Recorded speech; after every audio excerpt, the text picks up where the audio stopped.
अस्सलाम वालेकुम दोस्तों, मां आहियां सोराब सुमरो ऐं निमहा यानी नूर मेमन हालाई ख़ादमे सकाफ़त पारां ऐं मुंहिंजे पारां सभिनी सिंध वासियुनि खे दिलि जी गहराइनि सां ईद मुबारक।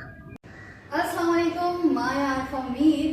तव्हां सभिनी खे मुंहिंजी तरफ़ां ऐं ख़ादमे सकाफ़त नूर मेमन हालाई निमहा अजब पारां सभिनी ॾिसंदड़नि खे दिलि जी गहराइनि सां ईद मुबारक।